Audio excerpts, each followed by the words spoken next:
ఈ రోజు మనము వికాస ఫార్మ్ హౌస్ కి వచ్చేసాము. ఇక్కడ ఏంటంటే ఫ్యామిలీ అవుటింగ్స్ కానీ, గ్రూప్ గెట్ టుగెదర్స్ కానీ, కిటీ పార్టీస్ కానీ, లేదంటే గ్రాండ్ సెలబ్రేషన్స్ కానీ ఇదైతే బెస్ట్ ప్లేస్ అనే చెప్పొచ్చు. ఇక్కడ ఫెసిలిటీస్ ఏంటంటే outdoor pool, sun deck, shower facility, kitchen, mini fridge, garden, on site parking, upper floor కి మనకి యాక్సెసిబిలిటీ కూడా ఉంటుంది by stairs.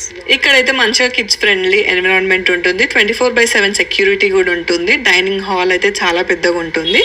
And A events అయినా కూడా హ్యాపీగా జరుపుకోవచ్చు. స్టవ్, ఫ్యాన్ ఇలా చాలా చెప్పుకుంటూ పోతే అసలు ఇంకెన్నో ఉన్నాయి. ఇక్కడ హై స్పీడ్ వైఫై కూడా ఉంటుంది, ఏసీ ఉంటుంది, మ్యూజిక్ సిస్టమ్ ఉంటుంది, హాట్ అండ్ కోల్డ్ వాటర్ రెండు ప్రొవైడ్ చేస్తారు. ఇక్కడ మంచి స్విమ్మింగ్ పూల్ తో పాటు రెయిన్ డాన్స్ ఏరియా కూడా ఉంది. ఇది మంచి ప్లస్ పాయింట్. ఇక్కడ స్విమ్మింగ్ పూల్ కి పక్కనే 3 బెడ్రూమ్స్ ఉంటాయి అన్నమాట. ఇవి గెస్ట్ ఎవరైనా వస్తూ ఉండడానికి చాలా బాగుంటాయి అండ్ చాలా కంఫర్ట్ గా ఉంటాయి. ఇక్కడ spacious lawn for up to 500 guests, comfortable stay for 25 people and this is near to highway and Maisigandi temple. So ఇంకా లేట్ చేయకుండా మీ స్పెషల్ డే కోసం ఈ ఫార్మ్ హౌస్ ని బుక్ చేసుకోండి.